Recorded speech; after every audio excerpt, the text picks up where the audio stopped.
It is Monday, lots to get to on a President's Day. This is MetroNews Talkline, and we are underway. Do not attempt to change the station. You are surrounded. We interrupt this program to bring you an emergency news bulletin. Repeat, this is an emergency bulletin. Keep your radio turned on. From the studios of WVRC Media and the MetroNews Radio and Television Network, the voice of West Virginia, comes the most powerful show in West Virginia. This is MetroNews Talkline with Dave Wilson and TJ Meadows. Check satellite uplink. Activated Telos telephone. Switch network control from Charleston to Morgantown. Stand by. Q Dave and TJ. You're on. MetroNews Talkline is presented by Encova Insurance, encircling you with coverage to protect what you care about most. Visit Encova.com to learn more. Good morning. Welcome into the program. Inside the Encova Insurance Studios, Dave Wilson of Morgantown. TJ Meadows is in Charleston.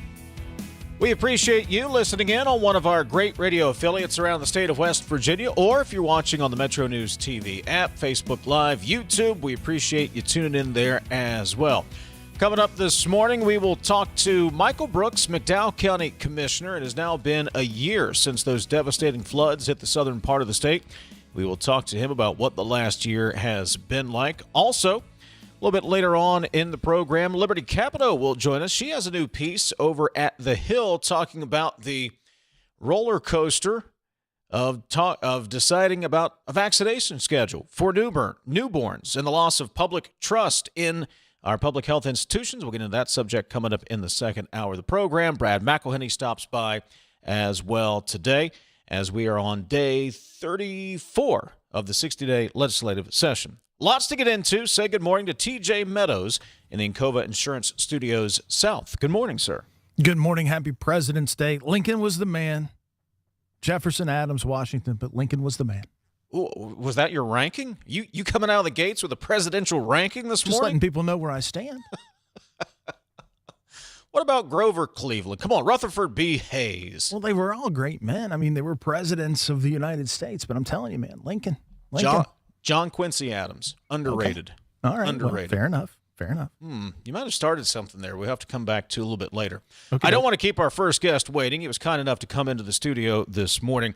There has been, what'd you say, TJ, some tension at the very least between the executive's office and the state school board when it comes to whether or not that some of the special needs funding was a priority. Where were the spending needs within the public education system? Joining us on MetroNews Talkline this morning is the president of the West Virginia Board of Education, State Board of Education, Paul Hardesty. Paul, good morning. Thanks for coming in. Good morning, guys. Thanks for having me. So let's just start here. Let's clear this up. There seems to be some disagreement whether or not there had been communication between the Department of Education and the governor's office leading into the budget. Can we get past this? And was there communication? Are we ready to move forward and actually start to address the needs of the public education system? Well, we have to move past this. I'm not going to get in the back and forth about who met with whom or who did not meet with whom, because that's kind of childish. Guys, I've worked with 5 governors, starting with Cecil Underwood. Patrick Morrissey makes number 6. And I want to give him every respect due a governor, as I should, and I want to work with him any way I can. But the governor's office is going to have to realize that public education's here to stay. We're 42% of his baseline general obligation budget.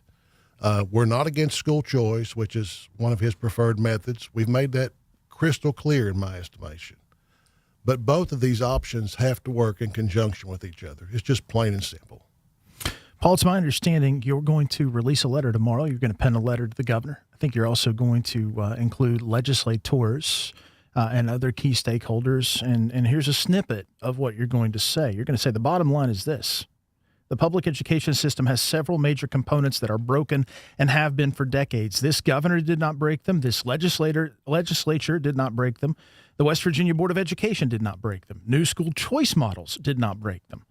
The components are broken because of bad decisions that have been made for decades regarding public education. You go on to talk about those bad decisions, and you talk about that the time to cast blame has passed. What do you want to do? You'll send that letter, but what do you need to do to make progress now? I just want them to understand this is not a finger-pointing mission. We're not trying to cast blame at the executive or the legislative branch. Not doing that. But we all have to sit down and have a realization that there's three basic components that have to be addressed and have to be addressed now. The school aid formula, first and foremost. Next is the overregulation in the West Virginia Code. We have one of the most overregulated education models in the country. And the third is we cannot continue with a 55-county delivery model for public education. Now, everyone's going to have to sit down and agree to that. And those are tough, heavy lifts. But the conversation has to begin with all concerned. State School Board President Paul Hardesty joining us. Paul, there are some things moving through the legislature. In fact, the House Education Committee has a bill today that talks about the school aid formula. There was one moving over on the Senate side.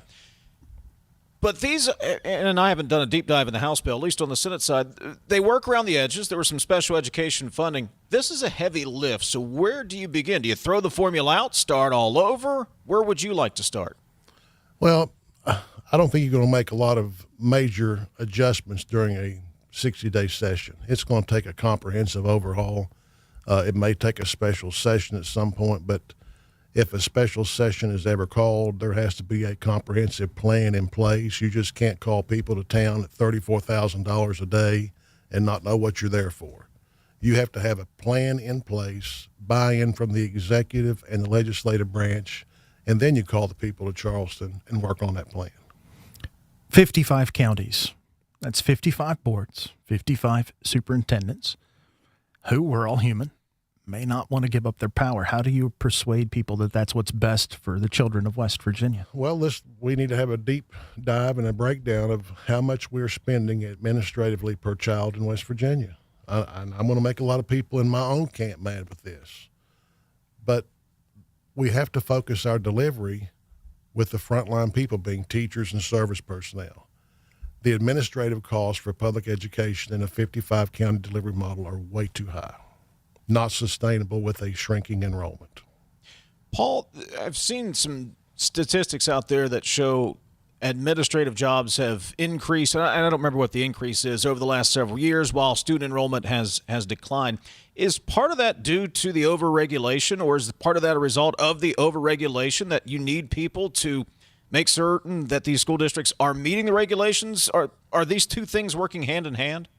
Yeah, the overregulation is not just on the state side. It's far more cumbersome on the federal side with the federal IDEA model. That's the 800-pound gorilla in the room for most counties, trying to offer the quality education to special needs children, the 45,000 we serve statewide. My brother and I basically found where the fatal flaw is ourselves, because I'd called and jumped on him for being so many over formula and Cabell. I said, Tim, how come you're so many over? He said, you made a lot of cuts last year. He said, Paul, to deliver an education, and we talked about this, I think, a couple weeks ago on the radio, to deliver an education to those 2,700 students in Cabell County with special needs, it cost him over $29 million. And a lot of that's driven by federal IDEA guidelines, even to how many special needs children you can integrate into a classroom. You can only have 30%. So if you got a class of 10 and 4 of those children are special needs children, guess what? You now have to create 2 classrooms because you have breached the 30% threshold. You see where I'm going with this. It's very cumbersome, it's very complex, and it's very expensive. You said you're not anti-school choice. In your mind, what does collaboration with school choice look like? Well, I would love for them to sit down and say, Paul, we're finally going to acknowledge you're not against school choice. Your model is here to stay. Parents demand that. They've got a right to do that. They're taxpayers. They have a right to send their child to wherever they want to go. I fully acknowledge that. I stood on the Senate floor in 2019. I said, I don't think you all have addressed this model adequately enough. I said, because you don't address the special needs children. And statewide, all the kids in Hope Scholarship right now make up 1% or less of special needs students. Not because they don't want these kids, but they can't afford to offer them the services that they need and are required in federal IDEA. It's just facts. We've got to come to a realization and shake hands, go to our corner and say, look, we're going to find common solutions instead of fighting with each other. We do not want to fight. You're here to stay, and we're here to stay because we're prescribed in the Constitution. We make up 42% of the baseline budget for this governor and all of his predecessors. Paul Hardesty is joining us here on MetroNews Talkline, State School Board President. Have you had any discussions with Governor Morrissey recently? Actually, I spoke to the governor via text on Saturday night. He was most gracious. I also texted with Speaker Hanshaw and President Smith, and we decided that we're going to try to get together and find some things we can work on. And I'd like to throw out the first olive branch for something for them to consider. And this doesn't cost money.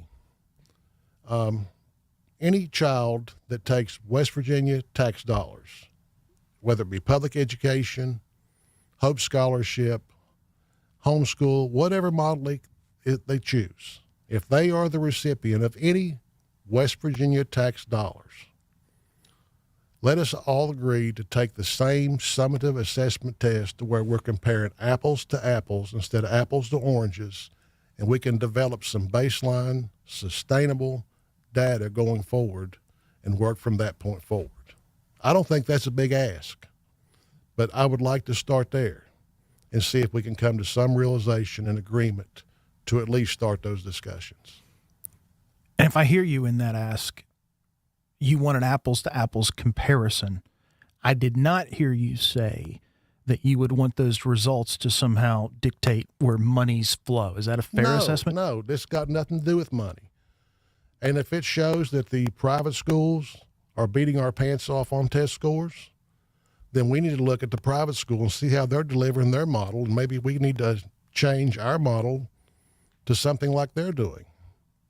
I don't have all the answers. All I'm saying is let's take best practices, whether they're your best practices or they're mine, and make them work. This is not an I got you game. Paul, you know how government is. Unfortunately, it doesn't like to address problems until they are problems, like major problems. How long is this sustainable, the path we are on with public education? How long before the problem is a catastrophe? Dave, that's an excellent question. This is the one that keeps me up at night. I hate to say this, but I'll say it again. My brother and I found the $224 million problem with special ed spending, revenue versus expenditures. Now, that's just this year. If we continue to lose general enrollment and our numbers in special ed has been increasing year after year, you wouldn't think the two are happening in that manner, but they are. I can show you the data. If that continues, I worry about Standard & Poor's and Moody's and those people that do our bond ratings. They're going to say, hey, West Virginia's got a problem. And we don't need that. It's time to address this now.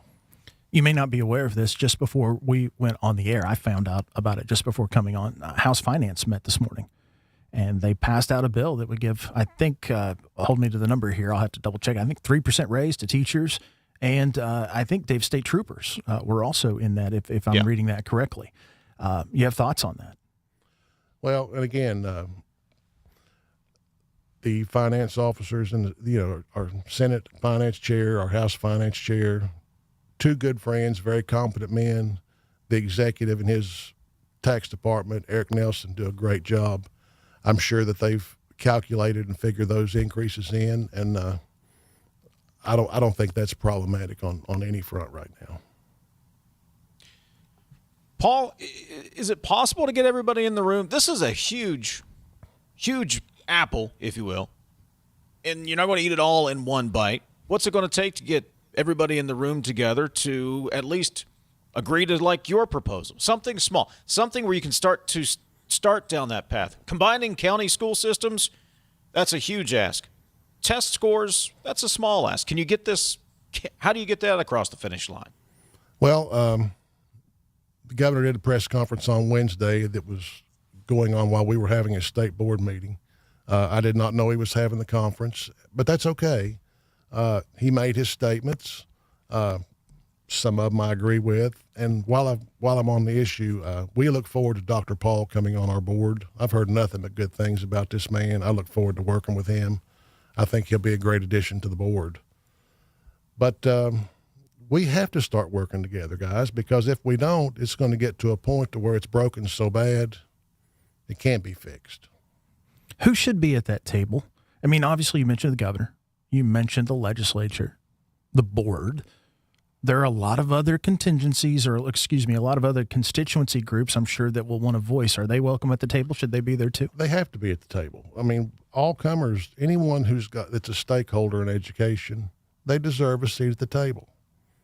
They do, because it can't be, I need what my group wants, and the other one says, I need what my group wants. It's got to be a cohesive effort to look at the big picture. You've got a table. When are you going to invite everybody over? You're going to have them over next week? I mean, how quickly can we move on this? I would love to have them over, but I wanted to start somewhere, and that's why I'm starting with this testing initiative and this testing offer. The letter goes out tomorrow morning to leadership, both education chairs, both finance chairs. Speaker Hanshaw is a dear friend. Senate President Smith and I served together in the Senate. We've been friends 25 years. Governor Morsi and I have been friends for 12 years. Has our relationship been strained over vaccinations? Obviously. I'm willing to put that back. I still like Patrick Morsi. He's governor of West Virginia. I want him to be successful. I want West Virginia to be successful. I want our children to be successful. It's time for all parties to put down their personal interest and let's do what's best for the children of this state. West Virginia State School Board President Paul Hardesty. Paul, we appreciate you coming in. Look forward to seeing these discussions come to fruition. Guys, thank you so much. Absolutely. It's MetroNews Talkline. We're back in a moment. President Trump says America can't win with a weak electric grid. In West Virginia, that means outages and missed opportunities for jobs and growth. That's why more than 6,000 West Virginians signed a petition calling for modern transmission lines that keep power reliable and strengthen President Trump's America First economy. It's time for action. Learn more at powerwvnow.org. Paid for by West Virginians for reliable and affordable energy. Coal-based generation remains the backbone of West Virginia's energy portfolio, ensuring reliability, security, and affordable electricity throughout the region. Our coal plants are engineered for performance, designed to run most efficiently at or near a 70% capacity factor. This level of operation is not arbitrary. It's based on sound engineering principles, scientific analysis, and has been formally adopted by the West Virginia Legislature as a reasonable target for optimal performance. When our coal fleet operates near that benchmark, it provides stable power to the grid, maintains cost efficiency, and supports thousands of good-paying jobs across our state. Coal generation also drives local tax revenue that sustains schools, infrastructure, and community services. Working in partnership with state leaders and the Trump administration, we're ensuring that our coal fleet remains modern, efficient, and ready to power West Virginia and beyond for decades to come. This message brought to you by the West Virginia Coal Association and Friends of Coal. We are there for you, to care for you at the health plan. We are here for you. For over 4 decades, we've been rooted deep inside West Virginia. Through thick and thin, supporting local families and businesses. Proudly serving your neighborhood since 1979. Your trusted partner in the community. The health plan. We are here for you. Tens of thousands of hardworking West Virginians earn their living in our state's growing natural gas industry, including thousands for Antero Resources, West Virginia's top natural gas producer. Antero's investments are boosting our local workforce and small businesses. We're proud to give back and invest locally to support West Virginia workers producing West Virginia energy. But the Mountain State's best days are ahead, and Antero Resources is just getting started. Visit AnteroResources.com to learn more. You're listening to Talkline on MetroNews, the voice of West Virginia. Leading the efforts to build a stronger West Virginia, the High Technology Foundation has a proven plan to strengthen and diversify our state's economy. The I-79 Technology Park's high-capacity infrastructure continues to attract advanced federal operations that are driving economic growth. This keeps our young, educated residents in the state and brings West Virginians home. The High Technology Foundation, building a stronger West Virginia. Learn more today at WVHTF.org. Across West Virginia, hospitals are always here, healing, helping, and standing strong for our communities. Hospitals save lives and build livelihoods. They're among our largest employers, with a passionate workforce of 54,000 West Virginians. Hospitals are economic drivers, contributing close to $17 billion to our state's economy and working to ensure access to care for all. From life-saving moments to wellness support, West Virginia hospitals keep our state healthy, our families strong, and our future bright. New year, new trucks. Start your year off with a new truck from Dan Cava Toyota World. Now lease a 2025 Tacoma for as low as $299 a month. Save over $7,500 off on select Tundras or get 2.99% for 72 months. It's your last chance to get a gas model 2025 RAV4. Don't miss out. Come experience cars you can count on year after year. Dan Cava Toyota World in Fairmont. Shop Thoron. Metro News Midday gives you the news of the day as it's happening. Well, yeah, I was going to say we'd get something more important, but probably not. Honestly, no. We're just doing whatever. We're probably spitballing not.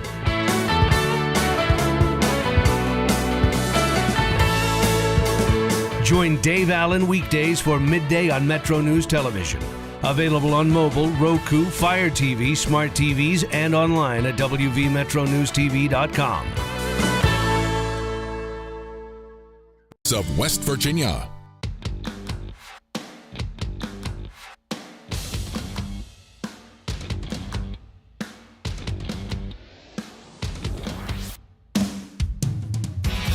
MetroNews Talkline is presented by Encova Insurance, encircling you with coverage to protect what you care about most. Visit Encova.com to learn more. This may be an instance, TJ, and these are I hate these three words when it comes to state government.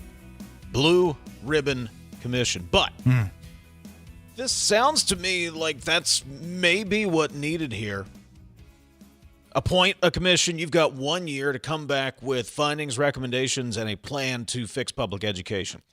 I know that may be an oversimplification, but Amy Grady was on the show with us last week, right? Mason County Senator, Senate Ed Committee Chair, said, hey, I'll head this thing up.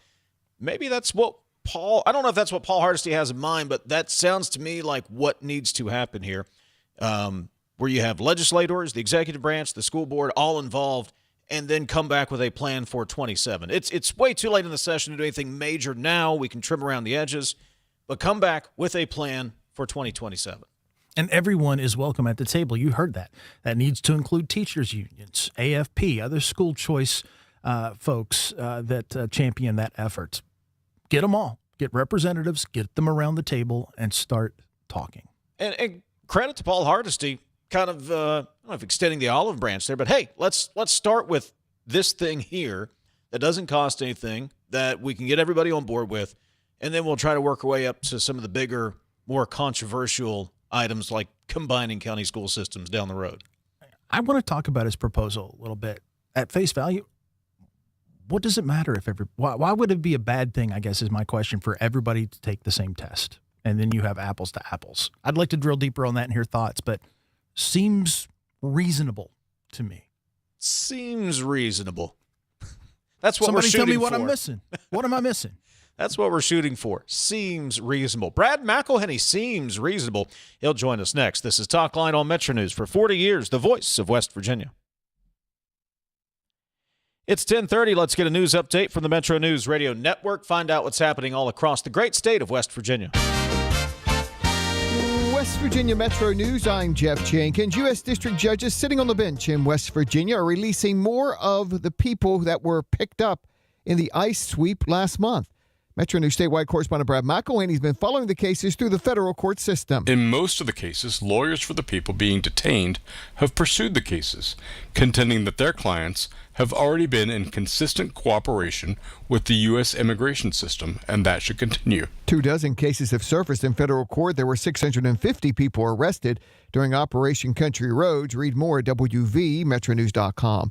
State Department of Health Facilities Cabinet Secretary Michael Caruso says his agency needs $4 million to take care of some important maintenance issues at Bateman Hospital in Huntington. Your facility infrastructure's falling apart there. Our pipes are just basically disintegrating there, so I need pipes to pump up water to get them to the top of the building to make sure that we have heat and air conditioning for the residents there. That's Caruso before the House of Delegates Finance Committee back on Friday. Bateman, one of 3 psychiatric hospitals the state runs.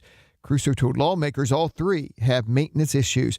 There'll be a somber tone next hour in the House of Delegates when a memorial resolution is read honoring former House of Delegates Speaker, former State Supreme Court Justice Tim Armstead, who died last year of cancer. House Clerk will read that resolution and House members will approve it. Armstead's family will be on hand. You're listening to Metro News for 40 years, the voice of West Virginia. Hi, I'm Grant Maltba, Project Manager with CEC. Ever dreamt of working hands-on with wildlife? As a bat biologist at CEC, I do just that. Every day is a new adventure, tackling unique challenges and helping clients meet their Endangered Species Act requirements. It's not just rewarding for me, but it boosts our local economy and aids bat conservation too. Want to make a difference in the field? Join us at CEC. At CEC, we engineer progress in the great state of West Virginia. Find out what CEC can do for you. Visit cecinc.com. The last class of the day for my student athletes isn't English, science, or math. It's school sports, where the #1 priority is teaching, just like every other classroom. As their coach, I help them grow as leaders and become better people, preparing them for the game and, more importantly, for life. That's why the best wins are the lessons they learn, which will impact them long after their playing days are over. Encourage your student to participate in school sports. This message presented by the WVSSAC and the West Virginia Athletic Directors Association. The State Public Service Commission reports it's received filings from Mon Power Company for a new natural gas plant at Fort Martin near Morgantown and 3 solar facilities, one in Weirton, the second one in Davis and Tucker County, third one in Preston County in the community of Albright. Secretary of State Chris Warner says he walked away from a crash back on Friday in Pendleton County. Warner wrecked a state vehicle on his way to a few events scheduled in that area of the state. See our post at WVMetroNews.com. From the Metro News Anchor Desk, I'm Jeff Jenkins.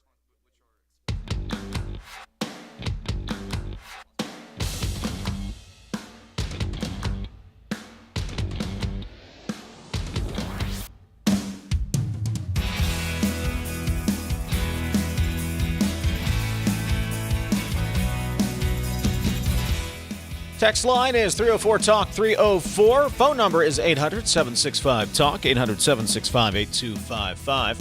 Michael Brooks, McDowell County Commissioner, will join us coming up top of next hour. We'll talk to him about what the last year has been like. Yesterday marked 1 year since those devastating floods in the southern part of the state that mandated or necessitated a federal disaster declaration. So we'll catch up with Commissioner Brooks coming up at the top of next hour.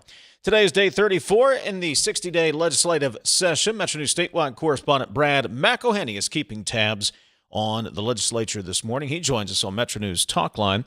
Brad is brought to you by AARP, your ally for real possibilities in the Mountain State. Brad, good morning. Hang on. Brad can't hear me because I didn't hit the right button. Brad, I gave you the big introduction, and you missed all of it. Good morning. Oh, hi. This is good. I was looking for operator error on my end and was beginning to check the volume control. So anyway, we're all good. I apologize. Brad, what's going on? I know House, Finance was dealing with a pay raise for teachers, and state troopers, and I think school service personnel also in on that. And what happened to that bill this morning? Passed quickly. So, the way the House has been operating is they have a discussion of a bill one day and then eventually move toward passage the next day. It's a very deliberate situation. Today, they brought it up immediately, passed it almost right away, really no discussion. This is House Bill 4765.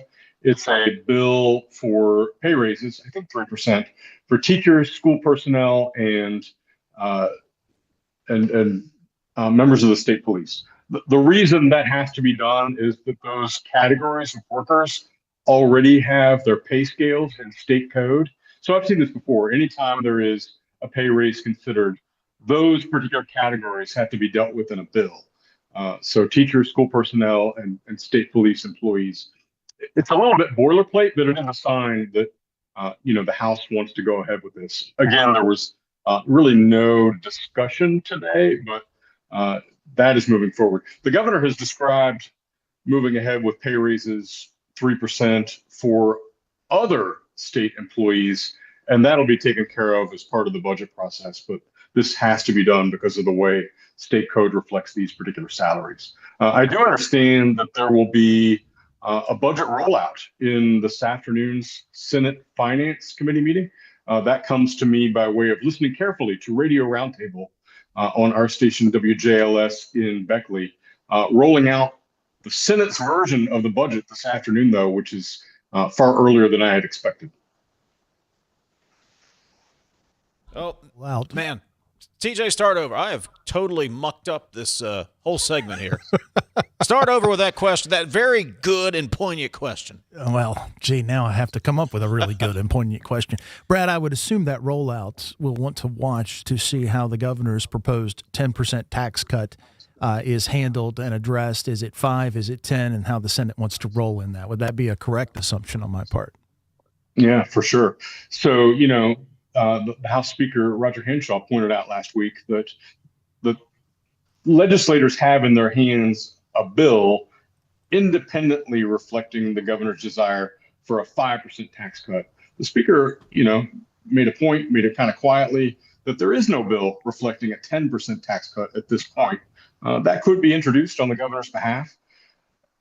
I think that's one thing that we'll all be watching for is if indeed the Senate budget bill rolls out this afternoon, how does it treat any kind of tax cut? Again, the question that you dealt with pretty thoroughly with the school board president, Paul Hardesty, how does a budget deal with additional funding to support West Virginia schools, which are struggling in many cases? And then, not a sexy issue, but an important one, the governor's proposed budget had millions of dollars in Medicaid funding. In the supplemental section, banking on potential surplus to pay for millions of dollars of those Medicaid costs. I really think that the Senate budget may treat that differently, and it's a crucial issue for people who rely on Medicaid. There's a lot of them in West Virginia. Two things. I'm just trying to remember, TJ, off our conversation with Senate Majority Whip Ben Queen, did he outright say it, or was he implying that we could see the budget sooner than later? From our conversation last week with him. I do vaguely remember that, although all these conversations are starting to run together a bit. No, I think that was the implication. Yeah. And I think it was also clear that they were going to try, it wasn't a promise, but they were going to look to try to get to 10%. We'll see if they do, I guess, today, whether that happens or not. And secondly, guys, I'm interested to see, and I don't know that there's enough there, but TJ, we have talked about the sin taxes, the SIN kind, not the SYN kind. The sin taxes, where is there enough room there to make up for an income tax cut by taxing iGaming or vape taxes, for instance, somewhere in there? Is there enough there to make up for a cut to the income tax? I don't know the answer to that, but I'm interested to see if the Senate possibly went down that road when they roll the budget out later today. Well, I can tell you this, and I've got it from multiple sources after talking with folks. The governor was in the House caucus on Friday. And he was very, very adamant. Adamant may not be the right word. He was suggesting that an iGaming tax could do just that. And I think this governor likes the iGaming tax. Now, whether or not he's had success with that in the Senate, I guess we'll have to look at the budget again today. Some people out there, Dave, would raise this question, and it's been raised by various folks in the legislature. Why isn't iGaming paying a tax when LVL pays a tax? The limited video lottery, the gray machines. Is there equity in that? Could that be part of the argument here? What I know is it is being suggested, and the governor wants people to consider it. We're speculating a lot here, Brad. What do we know is actually going to happen today? Well, one thing that crossed my mind is if the Senate is going to begin to roll out a budget bill today, if you were to lower or, as was just described, raise some kind of tax, that would need a bill itself, and that bill would need to pass to be reflected in the budget. So, the fact that I haven't seen it moving yet, I think raises some questions. On the timeline, the legislative session was 1 month late last year. This feels early to me to begin bouncing a budget bill back and forth.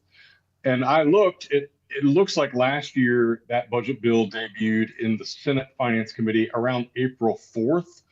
We're not really even to the end of February yet. So if you kind of roll back a month, think in terms of maybe March 4th would be like an equivalent of when the budget began to be discussed last year. To me, it looks like there's a real hurry up on it. And I don't know if that is to try to make up for the idea that not everybody's on the same page, the executive branch, the legislative branch, but it appears to me, I read into it trying to buy some time. That would make sense. Because you know what the two scariest words at the legislature are, Brad? Special session. So, guys, I'm working on the fly here. It's live radio, but the way I'm reading this, and someone could correct me if I'm wrong, it's not as if iGaming doesn't pay a tax already. It would just be a higher tax, if I understand. So we got to get through those weeds as well. Which I would think would have a lot of, in the public at large, I would think it would have broad support, wouldn't it? Increasing taxes on iGaming or vaping? Anyone that does an iGame or vape, I would say yes. Sure. Brad, what were you saying? Same thing. Unless you were a consumer of those activities, consumers of the activities would not want the tax. Hey, quickly, Brad, House Education Committee today, school aid formula, and that's House Bill 5453, and then House Bill 5012, in-year personnel movement. House Education Committee going to talk about those today. The first of those, House Bill 5453, is yet another school aid formula bill. And my reading of it is it establishes a block grant of $8,000 per enrolled student. Then there's a second part of the bill. It's a pretty easy one to read, actually, that provides supplemental funding for special needs students. What I don't quite get, and maybe this is just a matter of having viable bills from both the House and the Senate, but the Senate rolled out 3 bills last week relating to school funding.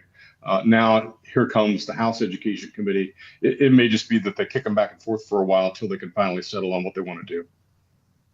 MetroNews statewide correspondent Brad McElhinny. Anything else, Brad? Oh, let's see. Tomorrow is the last day to introduce bills into the House of Delegates, by the way. It's one of our first deadlines approaching. You and TJ and I got to get our bills in. You know who would benefit from that if the governor really wants a 10% tax cut bill? It's the day to do it. MetroNews statewide correspondent Brad McElhinny, presented by AARP, your ally for real possibilities in the Mountain State. Connect on social media at AARP West Virginia and learn more at aarp.org/WV. Brad, we appreciate it. We will see you tomorrow at the Capitol. Hey, see you tomorrow. Appreciate it. MetroNews statewide correspondent Brad McElhinny. Your thoughts are welcome. 304-TALK-304. You can always give us a call. 800-765-TALK. 800-765-8255. This is Talkline from the Encova Insurance Studios. Kids deserve care that's as specialized as they are. At WVU Medicine, Golisano Children's Pediatric Urology, we treat everything from urinary tract issues and kidney problems to bladder and genital conditions with expertise and compassion. Our team uses advanced techniques designed for growing bodies so your child gets the best care possible. Call 855-WVU-CARE to schedule an evaluation or visit WVUkids.com. Hospitals drive West Virginia's economy. They produce jobs and create opportunities while keeping our communities healthy. Employing nearly 54,000 people, West Virginia hospitals rank among our state's largest and most dependable employers. They provide more than $1 billion in community benefits and generate nearly $17 billion in total economic impact each year. Hospitals are investing where it counts, advancing health, ensuring access to care, and powering West Virginia's economic future. A message from the West Virginia Hospital Association, online at WVHA.org. Some relationships just work better with trust, reliability, and great communication. That's why more West Virginians are choosing CityNet Gig Fiber. Fast, symmetrical speeds, no contracts, no data caps, and local teams monitoring the network around the clock.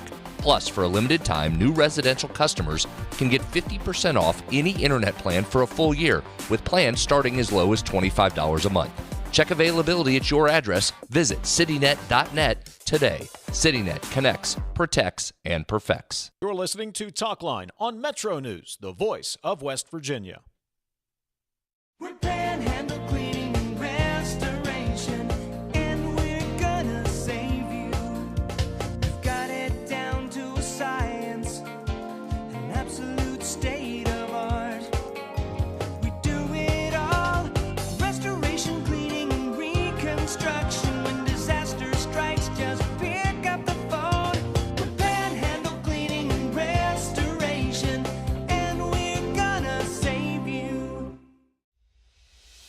on the next State of Minds. My dad always said, don't let any one individual control your destiny, what you do, what your value is. And I wasn't about to let Paterno do that to me.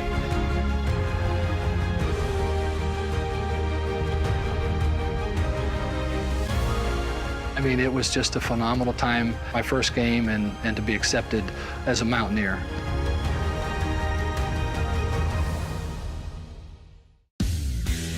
You own a boat because you love spending time on the water. Choose the outboard that allows you to make the most of it. Honda Marine's legendary reliability, ease of maintenance, and powerful performance keep you going strong. And they're all backed by the peace of mind protection of the industry's best limited warranty. Visit your Honda Marine dealer today and find out why it's more than an engine. It's your time on the water.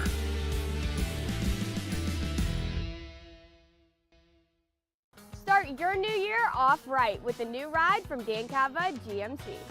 Come explore our 2026 GMC Acadias. Spacious, smooth, and made for everyday life. It's truly a fan favorite. Drive into winter with a new 2026 GMC Sierra, now up to $12,000 off, or lease as low as $499 a month. So upgrade your ride this year with us at Dan Cava GMC in Bridgeport. Shop Thora. It's high school basketball season, and MetroNews Television has you covered. Rivalries, buzzer beaters, classic hardwood competition. Watch live and on demand from gyms across the Mountain State. Stream MetroNews Television on your iPhone, Android, Roku, Apple TV, Fire TV, LG TV, and select smart TVs. Or visit MetroNewsTV.com for more information. Text line is 304-TALK, 304. Phone number is 800-765-TALK, 800-765-8255. That is the phone number. VLT owners are now happy with the state-owned slot games iGaming, says the texter. What is Steyerwalt's quote about human nature? Never changes. Schools are in an emergency. We need an answer on this by this summer. Schools are dying now, says the texter. There is urgency there, but TJ, it is such a broad issue, wide-ranging. I don't know that you're going to get an answer by summer. Maybe if you get this, we'll call it the Dave and TJ Commission, Blue Ribbon Commission, together here. Maybe you get an answer, but I wouldn't anticipate one. There's a lot to try to unpack. There is 100 years of state code.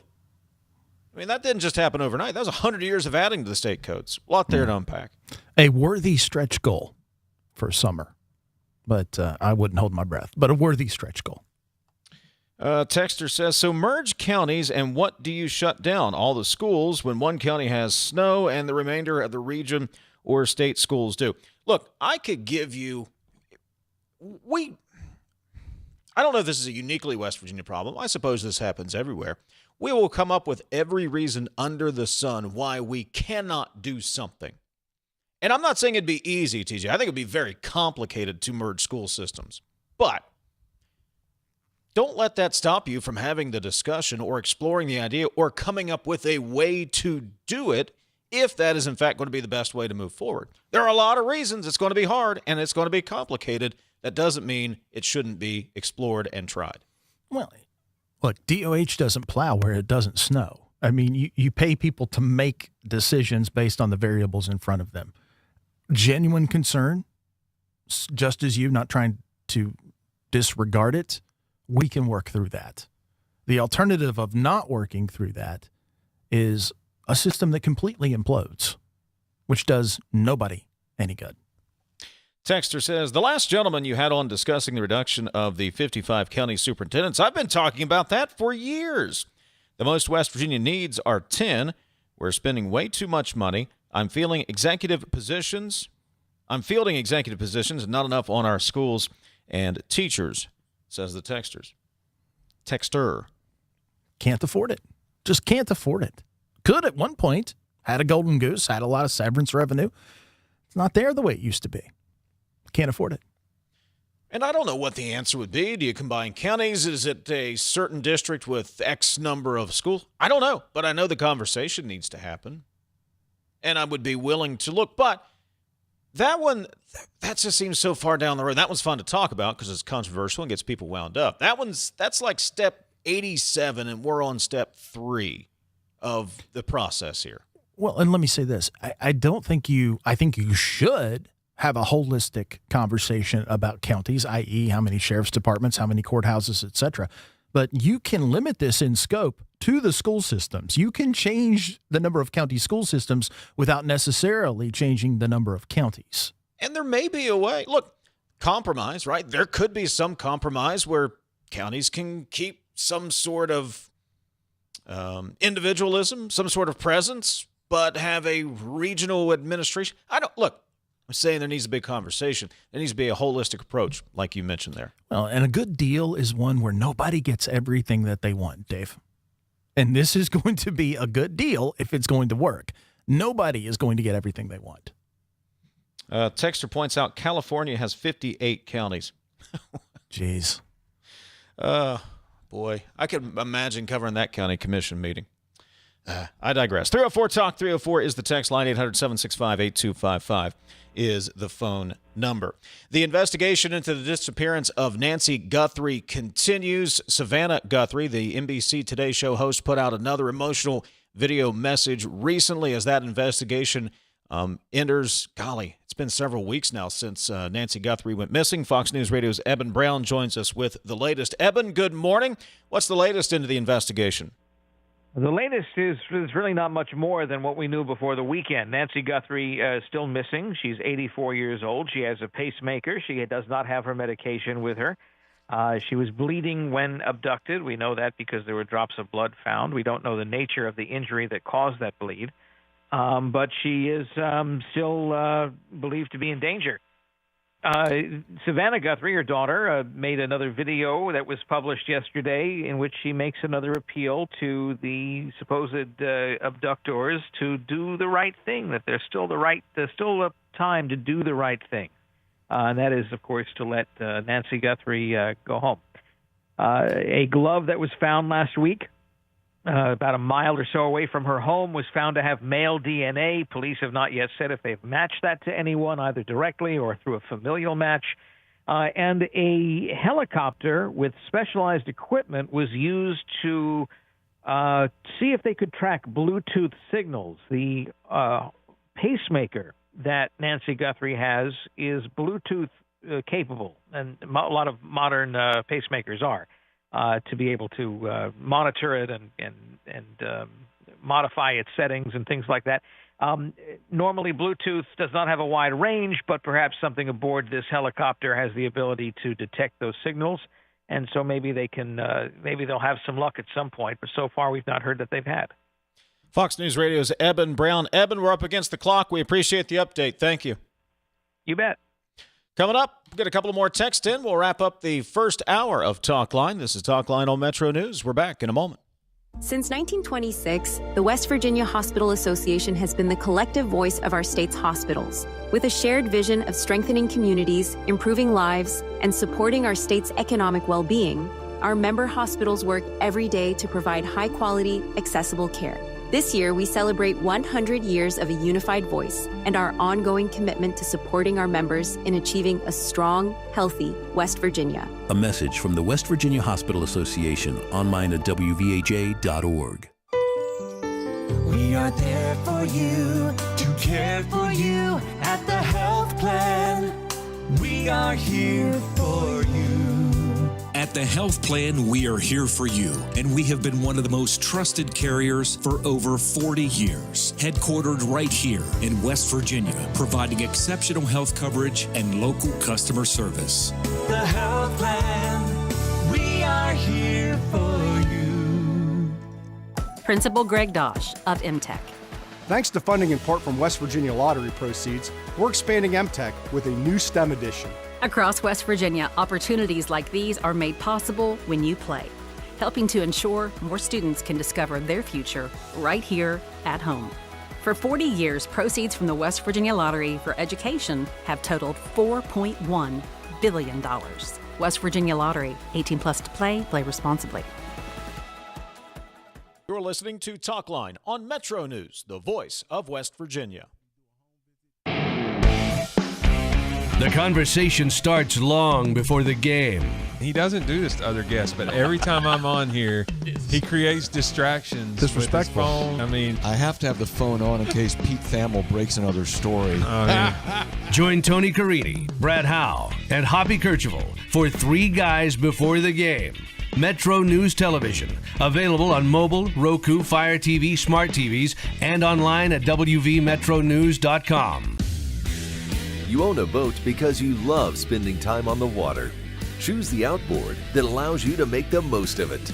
Honda Marine's legendary reliability, ease of maintenance, and powerful performance keep you going strong.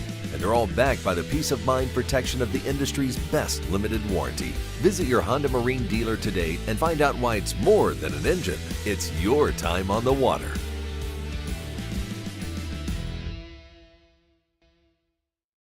I have had a complicated relationship with food. My job was to talk to heart failure patients about diet and exercise. I felt like, why would you listen to me? Because I was not following a diet that was healthy for me.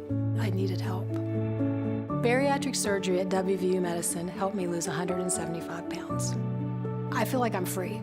They hold the skill, they hold the tools, and they're waiting for you to come say that you need the help. Steig Wealth Enhancement Group is now Wealth Enhancement. We believe retirement starts with a plan. Saving for college starts with a plan. Your legacy starts with a plan. Do you have the right plan? Call our team at 304-443-4240 or email steig-info@wealthenhancement.com.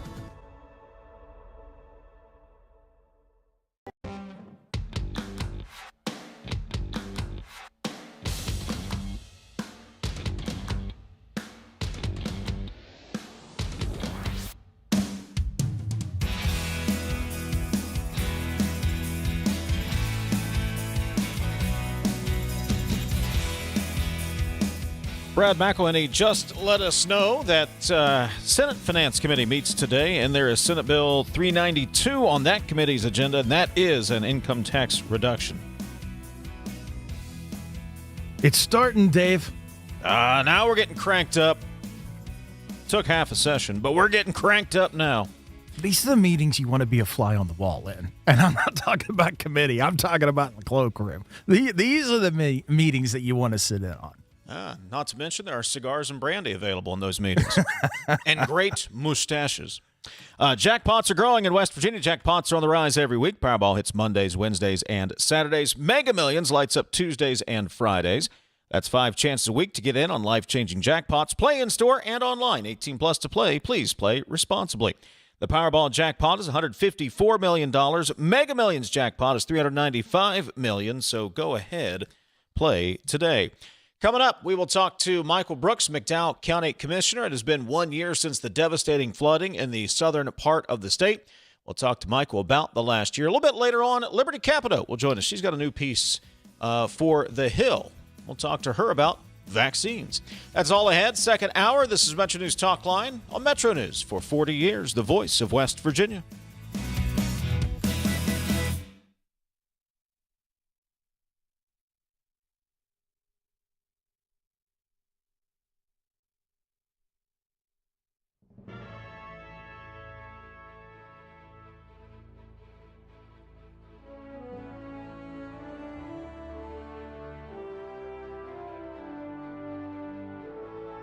Hoppy Kercheval, 5:55 a.m.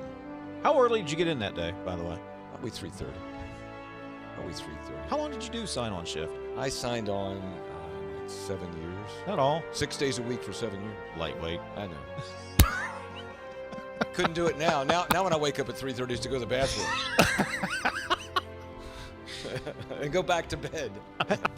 Welcome to the 2 o'clock hour, Metro News Midday, powered by Salango Law. Visit salangolaw.com on a Wednesday, and I apologize because Stephanie Pauly is our producer, one of the producers of the show, and normally she has everything. We have a thing we call the run sheet, when we have who we're calling and what we're doing and so on. And Stephanie, I don't even know whether you know this. I did the run sheet today, and I put the wrong date on. I put 2025 on it.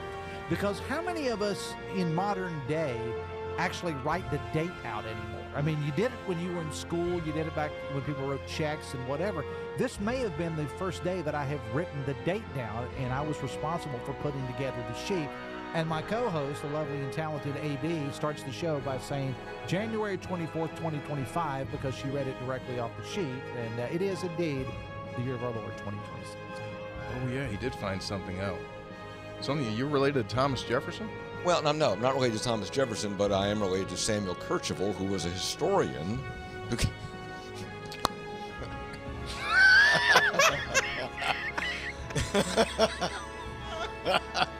I'm going to tell you something about Samuel Kercheval. Him and Jefferson out smoking corn silk.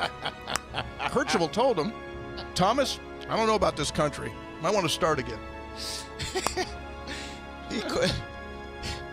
So I don't have a monitor here, so I really can't see what happens at the beginning of the show. So at what point do I pop up? When the music starts and Mr. Announcer comes on? Yeah. So they see all the little panic things that I do that I'm still in the process of setting up? Yes. They see you shuffle about uncomfortably. They see you blow the dust off your headphones. They see you put in like 2 cough drops at the same time. Oh, yeah. I don't do 2 at the same time. Yeah. Okay. All right. I don't know that. I should probably... Now, these shows are archived, right? So I can go back and watch them. Yes.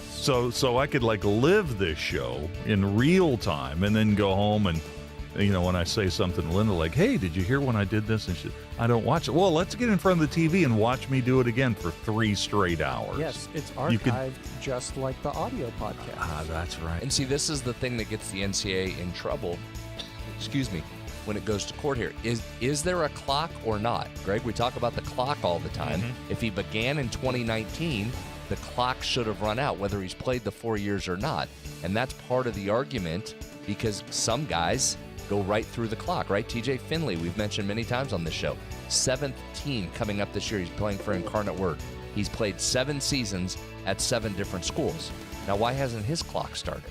Why doesn't he have the 5-year clock? So if you're Aguilar, I get it. He just bouncing him off the ropes. Somebody save this man. Oh, my Lord. Oh.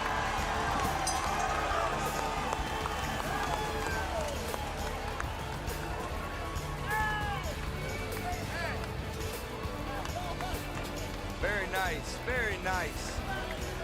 He hit him with everything he didn't want.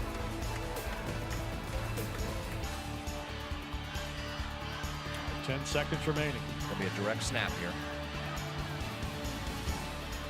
Snap back. It's Tyler. Tyler fakes the run. He throws. He's got an open man. Pass top 10. 5. End zone. It's a touchdown. Pulled in by Nestor. 3 seconds left. Are you kidding me with the play call right there by Kevin Whiteman? Again, forget the game-winning field goal. Whiteman says, we're going to try and win this thing right now. The direct snap to Tyler sucked everybody up, and Nestor slips behind. What an unbelievable gutsy play call, and then perfect execution by these Falcons.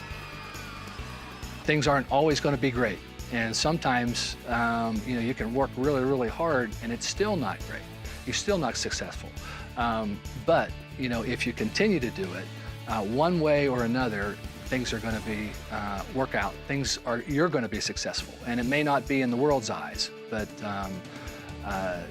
God's made us this way. He's blessed us with so many things. And I think that's one of our attributes that we need to have is we're going to continue to work. We're going to continue to work hard. And if it doesn't work out exactly how we want, just keep plugging away because God's got better plans.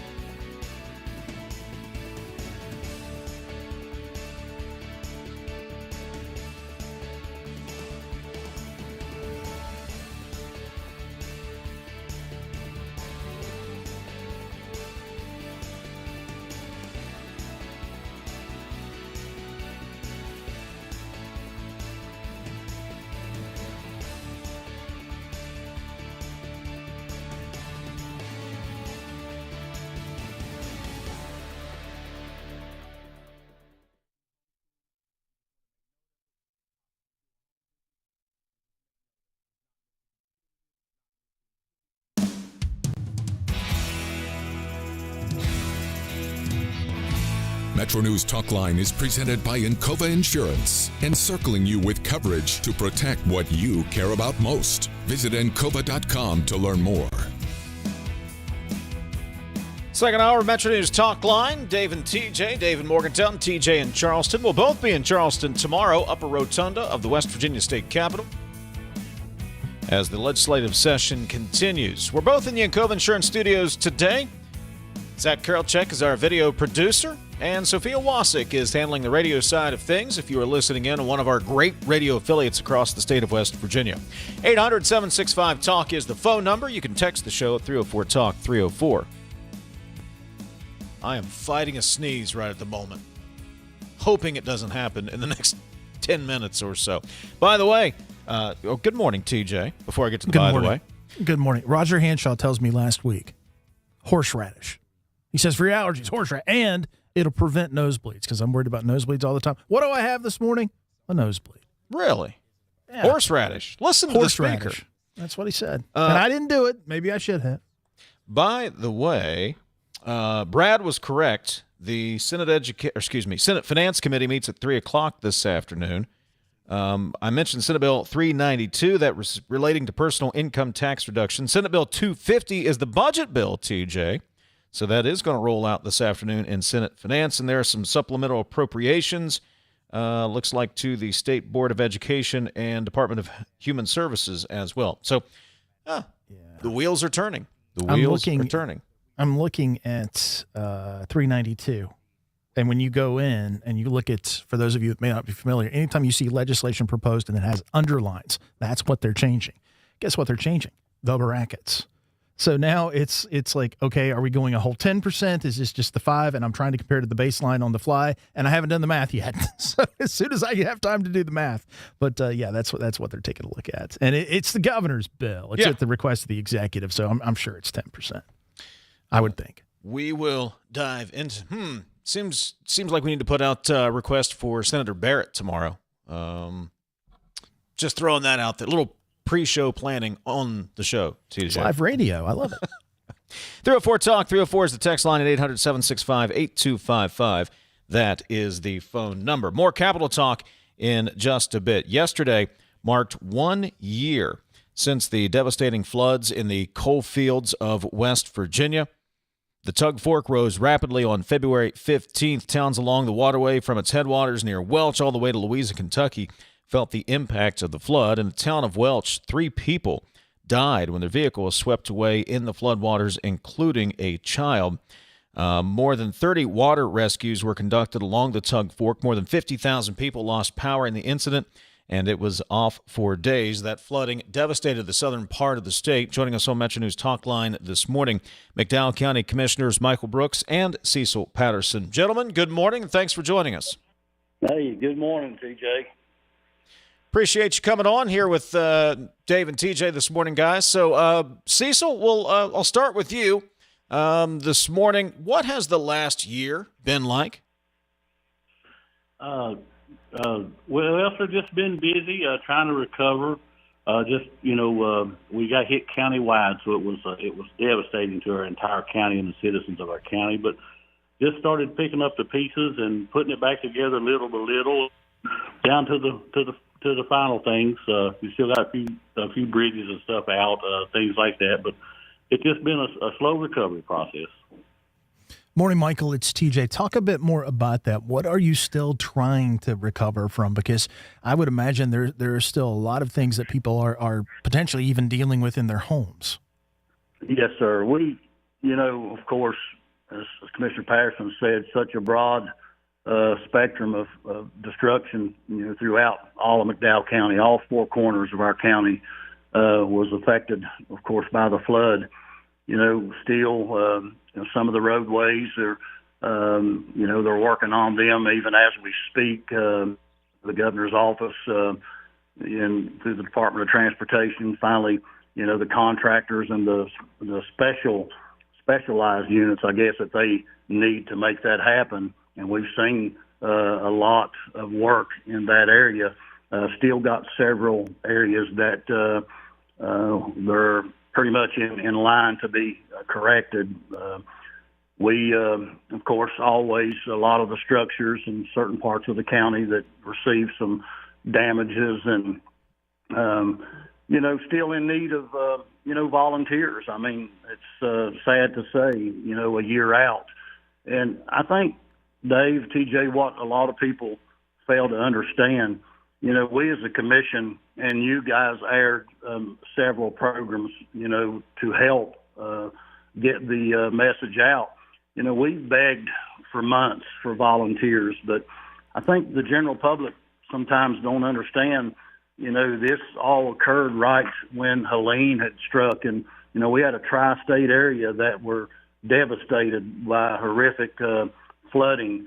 And had that not happened, I feel like that, as usual, McDowell County would have, and southern West Virginia as a whole, we would have been inundated with, volunteer organizations. But because of everything going on around us, that really hindered a lot of that. And we still get, some flack from some various podcasters that roll through from time to time that has nothing good to say about anything government-wise. But at the end of the day, I stand by the commission. I stand by our staff, our people. We worked hard. We've done everything within our power to try to get the help for the good people here in McDowell County. Talking with Michael Brooks and Cecil Patterson. They are commissioners in McDowell County. 1 year since those devastating floods hit that area when the Tug Fork came surging out of its banks. Michael, have the roads been repaired? When we were there, and it wasn't long after the flooding, there were roads that were completely washed out, areas that were inaccessible. Has that been mostly rectified over the last year? I think a lot of it, but we still have different areas within the county.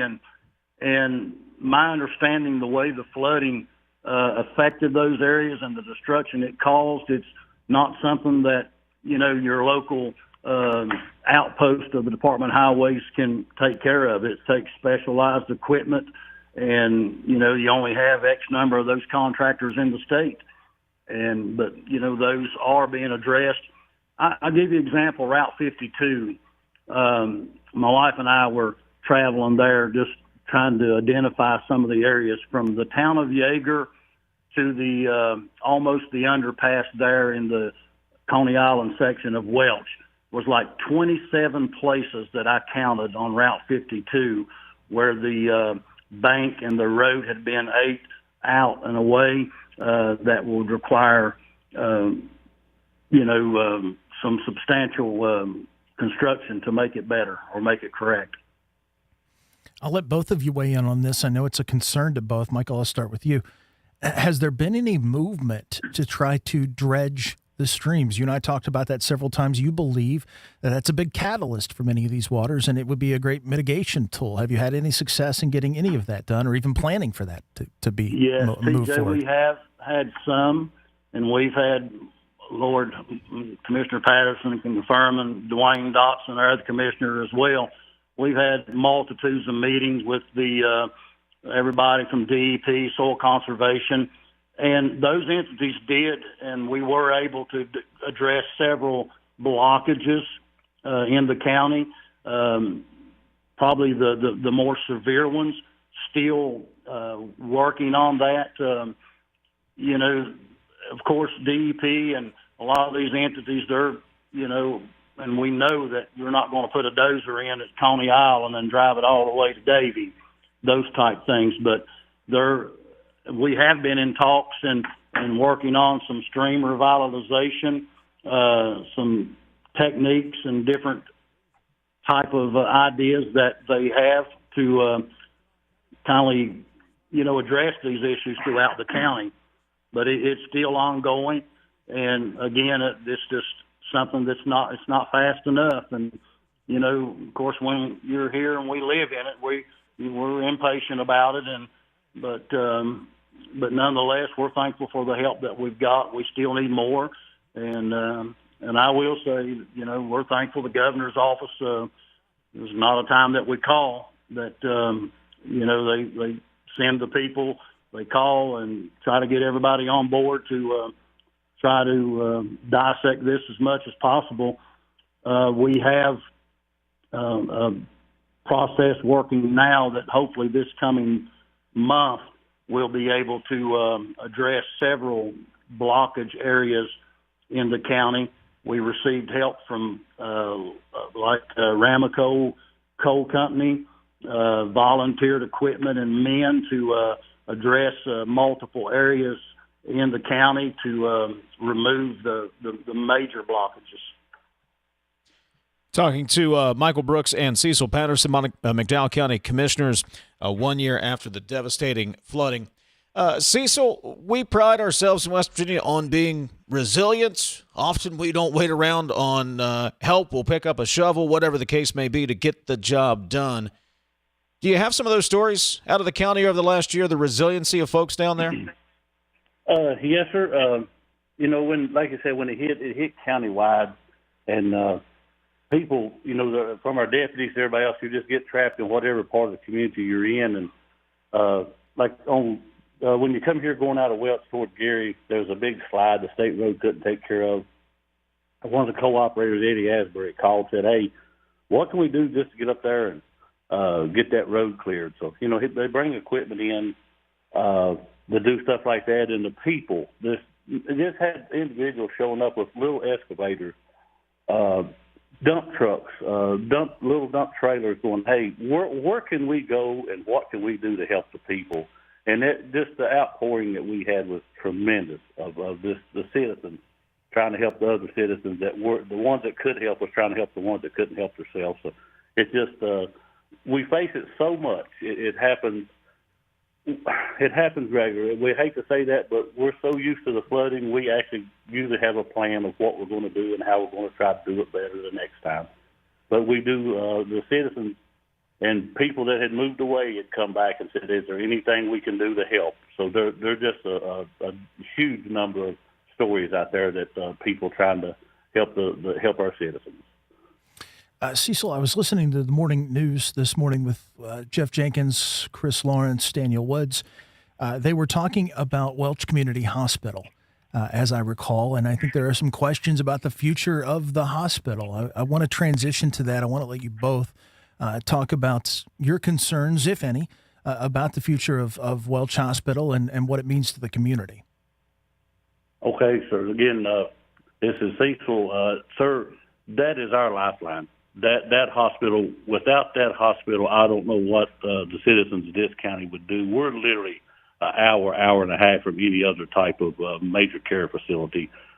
It is so important to this community for the jobs, to just the treatment, because as our elderly people, some people can't afford to travel to Bluefield to even get to treatment or to see their family if there was in Bluefield or Princeton or Roanoke, because we have to get sent away for specialty care here. So it's just it would be a hardship on the citizens of McDowell County that would just be unbearable. So we will fight for that, and we pray that the legislature will not make any changes and let us lose our little hospital. I'll turn it over to Commissioner Brooks. Hey, this is Michael. Yes, I echo everything Commissioner Patterson has said.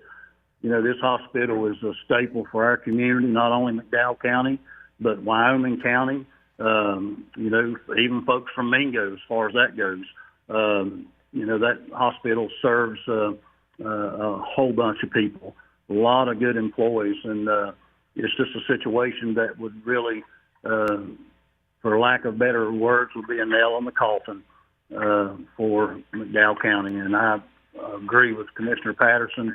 It is our prayer that our legislators, our senators, fight like they've never fought to ensure the stability as well as the privilege to be able to maintain this hospital for the people here in southern West Virginia. Talking to McDowell County Commissioners Michael Brooks and Cecil Patterson here on MetroNews Talkline. Michael, I want to give you both an opportunity. Just simply, what do you want folks in West Virginia to know about McDowell County and McDowell County over the last year? Well, I think it's been said a multitude of times. The people's tenacity, the resiliency, the willingness to help their neighbor. You know, here in our county, it's not only the thing about helping your neighbor, we love our neighbors. And whether we carry the same last name, everybody here is family. And that's the way we treat the people here in our county. The county commission is still working hard to work on still issues that's ongoing, from bridges, things like that. Commissioner Patterson's been on the phone even this morning, setting some things up with JZ Engineering out of Harrisonburg, Virginia, to deal with the issue there at the Gary Bridge. That's been an ongoing thing. So, you know, we're still working, and, you know, a lot of times we may get looked over, but I encourage people, don't count us out, because at the end of the day, and when it's all said and done, the people of McDowell County, we're still going to be standing. Cecil? Yes, sir. Just couldn't have said it any better than Commissioner Brooks just said it. We took a pretty hard hit. Our people, you know, we just fight, and we continue to fight to build back. Need a little bit of help with our bridges and our roads, and with the stream restoration. You know, we thank the DEP. The commissioner, he stepped in and helped where he could, and with some stream restoration, that is one of the most needed things in this county. Is get some of the streams and stuff clean. But as Commissioner Brooks said, we're pretty resilient. We'll stay and fight, and we'll just keep building back, and hopefully get some help where we can. And like you said, don't count us out. We're going to be here to fight this thing and try to make it better for our people. Cecil Patterson and Michael Brooks, McDowell County Commissioners. It's been a year since those floods in the southern coal fields. Guys, we appreciate you coming on. Best wishes, and we're still thinking about you down there. Thank you so much. Yes, thank you. Michael Brooks, Cecil Patterson, McDowell County Commissioners. This is Talkline on Metro News. We're back in a moment. Hi, I'm Chris Lawrence, and the great outdoors is coming inside. Join me at the 24th Annual West Virginia Fishing, Hunting, and Outdoor Sports Show presented by Can-Am, March 7th and 8th at Milan Park in Morgantown. More than 100,000 square feet of fishing gear and hunting supplies, outfitters and charter boats, ATVs, campers and tractors, guns, knives, and much more, all under one roof. An outdoorsman's paradise. The West Virginia Fishing, Hunting, and Outdoor Sports Show, March 7th and 8th in Morgantown. A WVRC media event.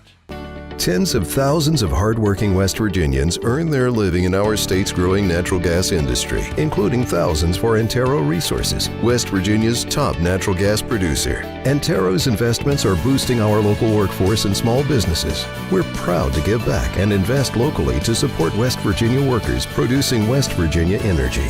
But the Mountain State's best days are ahead, and Antero Resources is just getting started. Visit AnteroResources.com to learn more. At Glenville State University, we are pioneers. With over 45 undergraduate degree programs, 17 NCAA athletic teams, and countless campus organizations and activities, we're here to help you build your story while becoming a part of ours. Glenville State University, your dream, your future, your story. Visit glenville.edu today for more information. You're listening to Talkline on Metro News, the voice of West Virginia. Across West Virginia, hospitals are always here, healing, helping, and standing strong for our communities. Hospitals save lives and build livelihoods. They're among our largest employers, with a passionate workforce of 54,000 West Virginians. Hospitals are economic drivers, contributing close to $17 billion to our state's economy and working to ensure access to care for all. From life-saving moments to wellness support, West Virginia hospitals keep our state healthy, our families strong, and our future bright. With Metro News Hotline. If it's trending, it's probably here. So it's Dennis, it's Rodman degrees out there today. Oh, that sounds really uncomfortable. I know it does. I know it does. Is that legal? Is that past FCC? I don't know if you're allowed to say anything's Rodman something. That's it's Rodman degrees. That's like saying it's awful Diddy out there. I don't know that we can do that. Yeah. Join Dave Weekly and Coop weekdays for Hotline on Metro News Television. Leading the efforts to build a stronger West Virginia, the High Technology Foundation has a proven plan to strengthen and diversify our state's economy. The I-79 Technology Park's high-capacity infrastructure continues to attract advanced federal operations that are driving economic growth. This keeps our young, educated residents in the state and brings West Virginians home. The High Technology Foundation, building a stronger West Virginia. Learn more today at WVHTF.org. On the next State of Minds. My dad always said, don't let any one individual control your destiny, what you do, what your value is. And I wasn't about to let Paterno do that to me.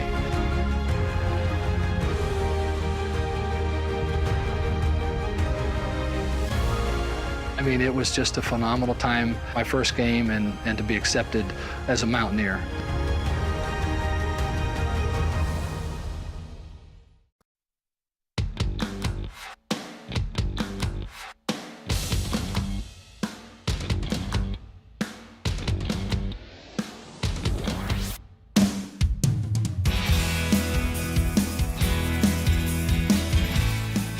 Talk 304 is the text line. TJ had his abacus out during the break and was taking a look at that income tax reduction bill in Senate Finance this morning. What'd you find? Yeah, so I looked at current code, which establishes the brackets for West Virginia, both for married or individual, however you file, compared to the bill, and it's a 10% cut across the board. 9.99, something like that. So yeah, a 10% cut across the board in the brackets. So it's the governor's proposed bill. That asks for the 10, even though the budget offsets were the 5. That would be in the budget bill, how they make up for it. But Senate moving forward, putting 10% in committee today. That's in the Senate Finance Committee. They meet at 11. It's already 11:30. They meet at 3 o'clock this afternoon. The budget bill is also up in the Senate today, so we'll have coverage of that. WVMetroNews.com. And, of course, we'll have coverage tomorrow when TJ and I are back in the upper rotunda of the West Virginia State Capitol. May not feel like it yet. Actually, by the end of this week, it might start to feel like boating weather, but don't get too excited just yet. The boating season's still a ways off, but now is the time to be thinking about it and getting ready with great deals on pontoon and fishing boats at Lou Wendell Marine Sales. Check out the inventory at LouWendellMarineSales.com. Lou Wendell Marine Sales, we sell family fun. Let's get in a text or two here, 304 Talk 304. Why did the implementation of Hope Scholarship opening to all students for 26-27 school year spur the interest finally to address the failure of public school education? No teacher raises until hard reductions are made. That's a really long one. I'll come back to it. If more centralized oversight for school systems in West Virginia is the goal, why does Trump want to shut down the Department of Education, a centralized oversight body? Seems rather ironic. That's apples and oranges. He's talking about the federal system versus the state. Not trying to be judgmental, but it's apples and oranges. Bottom line on education is that we are failing kids right now. We got to do something to improve student achievement to make the diplomas many students are achieving worth something. I agree, but we've got to move beyond the we've got to do something statement. We all know we've got to do something. Now we got to actually, figure out what that might be. All right, coming up other side of the break, Liberty Capito is going to join us. She has a new opinion piece at The Hill regarding vaccines, newborns, loss of public trust, and the myriad of Google searches she had to do after she had her newborn. We'll talk to her about that journey when she comes up on the other side of the news break here at the bottom of the hour. This is Talkline on Metro News. For 40 years, the voice of West Virginia. It's 11:30. Let's get a news update from the Metro News Radio Network. Find out what's happening across the great state of West Virginia. West Virginia Metro News, I'm Chris Lawrence. The House Finance Committee quickly passed a pay raise bill onto the House floor during the first meeting of the week this morning. That bill, House Bill 4765, proposed a 3% pay raise for state troopers, teachers, and school service personnel. Now, those position salary schedules are in state code and need to be in a standalone bill for that reason. That bill's now headed to the full House for consideration. A Kanawha County delegate, who is the chief sponsor of a bill aimed at putting some rules into place on new residents of West Virginia who wish to homeschool a child. Kanawha County Delegate Hollis Lewis' bill would require those who have recently moved into the state to notify the Department of Human Services if they're not going to enroll their child in public school. DHS would be that touch point just to say, hey, just let us come, and if you're choosing to do homeschool, we just want to make note of it. possibly do a home visit, and just make note of it. It's not meant to be punitive. It's not meant to inhibit your school choice. If you want to, however you want to educate your kids. The bill comes after a Sissonville couple, Jeannie Whitefeather and Donald Lance, had moved into the area only months earlier and wound up being convicted of forced labor and human trafficking after their adopted children were found locked up in a shed on their property. A South Charleston man behind bars after a weekend wreck that left his girlfriend with serious injuries. 21-year-old Brett Mullins is charged with DUI causing injury after the crash Saturday night in Kanawha County. You're listening to Metro News, the voice of West Virginia. Come on, Liam, let's go. Get open. Come on, go for it. Wake up, Liam. Oh, come on, use your head. Gotta want it. Dominate. There he goes again. Liam's dad yelling from the stands, trying to relive his glory days. I know. We're just trying to have fun out here and play with our friends. It's not that deep. He seriously needs to get a grip. Does he really think he's helping Liam play better? I feel bad for Liam. I know he's embarrassed his dad ruins every game like this. I mean, I would be too. Someone needs to tell him this isn't about him. Yeah, stop trying to coach from the stands and just cheer. That's what Liam wants. That's what we all want. Be your student's biggest fan, not their biggest critic. This message presented by the WVSSAC and the West Virginia Athletic Directors Association. Fairmont has been awarded $1.5 million of congressionally directed spending through the Consolidated Appropriations Act. The money to be used to renovate the old Watson Fire Station to the level of their East Side Fire Station. That facility has been a significant improvement to our workforce, and we've seen that we've reaped the benefits from that, and we really want to see that opportunity with our Watson Fire Substation. That would be $1 million project, the other $500,000 for the city's facade upgrades. From the Metro News Anchor Desk, I'm Chris Lawrence.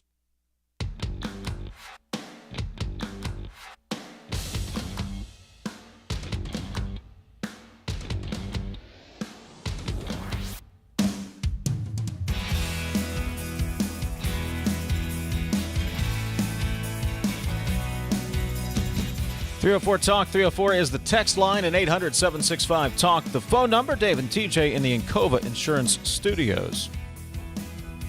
We'll be back at the AARP broadcast location tomorrow, Upper Rotunda, the West Virginia State Capitol. Be there tomorrow, Wednesday, and Thursday as the session continues. Over at thehill.com, Liberty Viderick Capito has a piece posted. She writes, talking about after having her infant, her newborn son, trying to figure out what to do when it came to the vaccine schedule. She says, I'm afraid today such doubts are inevitable, even if I'm just overreacting to minimal risks and I know whom to blame. This is what the public health establishment has done to moms everywhere, and if they don't fix our trust in them, I worry for the health and safety of our children. There is that piece at the Hill, plus she's got a new podcast. We'll talk about that as well. Joining us on MetroNews Talkline this morning is Liberty Viderick Capito, opinion contributor for the Hill, professor of data science at Washington University in St. Louis, on-air statistician for News Nation. Liberty, good morning. Good morning. Thanks for having me, guys. Appreciate you coming on. I have long said part of a long, big issue with the vaccine debate is that we've simply lost trust in the establishments that we used to just go, hey, well, they said I should do it. I'll go ahead and do it. You were able to more eloquently put that down pen to paper and put some data behind it. But just talk about your journey. First of all, congratulations on the newborn son, obviously. But after having your son, just trying to go through that journey, talk about that a little bit and what you started to realize. I mean, gosh, I think exactly what you said. What moms and dads want more than anything is for someone they trust to say, this is what you should do. You know, we're not all doctors. We're not all statisticians. I mean, trying to figure out what to do, you want someone you trust to tell you. And that's the problem, is that we've completely lost trust in the public health system. Trust statistically has gone from 70% down to 40%. That's huge. People just don't know who to trust anymore. I mean, you take something like the American Medical Association, okay, who you think you should trust. And they came out after the CDC changed their vaccine recommendations for children and said the CDC's wrong. You should still get all these vaccine recommendations for your children. But the American Medical Association are also the people who 2 years after the pandemic were trying to tell vaccinated people to wear masks outdoors. I mean, this is the kind of common sense stuff that they won't even admit that they were wrong. So how are we as moms, as dads, as parents supposed to trust these institutions when they can't even admit when they were wrong? Wow, you hit the nail on the head with that one.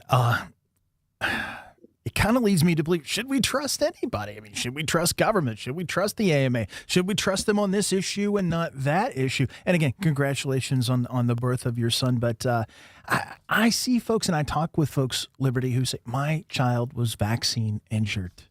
They are passionate about that. I don't want to dismiss their grief. I don't want to disagree with them. But I also wonder, can we paint a broad brush with what happens in one instance with the whole? I mean, you're a statistician. You look at the macro. Help me figure that part of it out. I totally get it. I even said in the piece when I was sort of making these broad sweeps of what you should and shouldn't do, I'm like, why should you trust me? You don't know me. So how can you trust anyone? I think that's a really good question. I can tell you this. I know what I've done for my child, and I know what we've decided to do for all of our children. And it's it takes a lot of thought to try to figure out who to trust and who to think. I think one of the problems is that so many of the pediatricians that people go to make you feel like a bad person if you even ask about what vaccines you should or shouldn't take. The first pediatrician we went to, I mean, they made me feel like the kookiest of all kooks for even saying, like, oh, should we get the hepatitis? Whatever it was. I think it was hepatitis B or something at birth. Just even asking the question. And I think that's a sign right there that maybe you're not talking to the right person if they won't listen to you. It's exactly what you said. You don't want to dismiss someone's grief, someone's fear, someone's worry. And I have found that the pediatricians and the doctors and the medical professionals that are willing to engage in conversation with people are more likely the ones that you should be trusting to talk to. Talking to Liberty Capito, opinion contributor for The Hill, professor of data science at Washington University in St. Louis, on-air statistician for News Nation. One of the questions that gets brought up is, well, there are so many more vaccines recommended in America versus, say, Europe. Is there data to support why one way or the other? It's very interesting because people use the European argument all the time as a reason to not take certain vaccines. And that argument really doesn't hold water. We have so much more financial access to healthcare in America. Things are so much cheaper relative to Europe that we are able to give more vaccines. So it's actually because we are a wealthier country that when you weigh sort of the financial need against not, we are able to give vaccines. The other reason that we push vaccines in America in a way that isn't in Europe is because of our access to healthcare. We have a lot more rural areas. It's a lot harder for a lot of people to get to the doctor regularly, whereas Europe is just simply a lot smaller. There's a lot more healthcare access in rural areas. And so when you actually go to the doctor, they try, and this is a known thing, they want to give you as much medical care as they can when they see you because they don't see you as often. So that whole thing that, it's like Europeans do it differently, they actually do it differently for reasons that make sense, not just because they say you shouldn't get vaccines. This is probably more psychology than data, but I think the psychology plays such a big role in it. Dave has talked about this before too. It seems COVID, post-COVID, simple stuff, chickenpox, measles vaccines are now, all the scrutiny is there as much as we had scrutiny on COVID. When you look at the data, do you see any precursors or any telltales about that's what's driving a lot of this and why people want to associate their COVID feelings with other vaccines that have been around for a long time and have been proven quite safe? Absolutely. In statistics, we talk about something called correlation, not necessarily causation. The level of trust and the level of vaccine, people wanting vaccines, it is the most dramatic drop you've ever seen since COVID. Whether you want to call that causation or correlation, I think it's pretty clear that it's causation here. How can you trust? And believe me, I did all the research. I looked at all the statistics because I wanted to know what to give my son. This is, I have no skin in this game other than, his health. And, most vaccines, the best thing you can do for your kid is to give them these vaccines. It's the most important thing, the most biggest health benefit you can give them. But when we had COVID happen, where these public institutions were so wrong, and I'll say it again, still aren't willing to admit that they were wrong. It's impossible to ask people to then trust them. And when they're saying that, little babies should have the COVID vaccine, which is ridiculous unless there's a reason for high risk or certain health issues, how can you trust them? Why not? Why will they not admit they're wrong? You need to ask them that. You guys, that's your job, not mine. I'm ready. I can't wait to listen to hear what they say. Well, I thought you might have an opinion. So. I think it's really hard for any expert to admit they're wrong. I mean, you guys know that. I mean, it's hard for journalists to admit they're wrong. It's hard for academics. But I think given academics have been held to such we call it we're in our ivory towers to such a level, it's really, really hard to admit when you were wrong. And what makes it even more complicated, and Liberty Capito is joining us here on MetroNews Talkline, is it's not just one side or the other. You have bad actors on all sides of the issue putting information out there, whether that is for their financial gain or their political gain.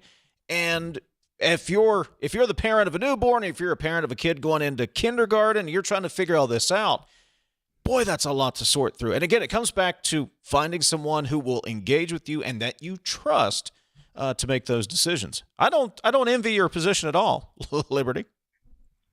No, I mean, you look at it and people go, oh, well, this, I don't know, Maha Mom is telling me that I absolutely shouldn't do it. And she's just doing it out of, the goodness of her heart. I'm like, well, she's also trying to sell you drops that are going to make your child healthy in another way. So, obviously there's great actors on both sides, but there's also really bad actors on both sides of this debate. Do you think that's anything new? Or do you think we can just see it so much? You talked about, well, she's trying to sell you something. Buyer beware. The world is a different place now because I can see everything on social media. I can see it on all the cable news channels. I can be involved in the debate 24/7 if I want to. So is it really anything new, or it's just I have a better lens to see it today? I think that's a really fair question. On some level, I almost don't think it matters when it comes to this. Yeah. These are people's children. I mean, when it comes down to it, what's more important to people than their kids and little babies? So I think, I think this is when something really needs to change and something really needs to happen, because I'm really afraid for the health of sort of our American children going forward, because I understand why so many moms and dads don't want to give their kids certain vaccines because it's scary. And when you are told so many different things, it's really hard to figure out what to do. Even when I know as a statistician, most of these vaccines, there's nothing more important you can do for your child. So, but believe me, I get it because I've just gone through it. Liberty Capito, professor of data science, on-air statistician for News Nation, and podcaster. Tell me about the new podcast. Well, thanks for asking. I'm hoping I can at least have 2 listeners right here with you guys. Amended is our new podcast. It's out anywhere you can listen to podcasts, Apple, Spotify, etc. And our first season, we go into the First Amendment. Teaser, the second season, Second Amendment, big shocker. But what it does is it doesn't tell you what to think. It tells you how to win your argument, whichever way you're deciding to take it. As we know with something like the First Amendment, let's take free speech, there's always 2 sides. That's why we have the Supreme Court to make these decisions about which side is right. And so what we do is we really go through the details of this in a very cool way, looking at historical context all the way up to current day context, in order to say, how do you win the argument, whichever side you choose to be on? Last time I checked, you just have to shout louder than the other guy. That's how you win the argument, right? Very good point. Sorry, I'll try that on here with you guys next time and see how it goes. So, see, I talked right over TJ there. Sorry about that, buddy. You're good, man. You're good. I was just going to ask very quickly, do you feel like that's an area, one of the reasons you wanted to focus on it, that people have kind of neglected their duty? They're not civically involved. They don't really know what the Bill of Rights does and what it doesn't do.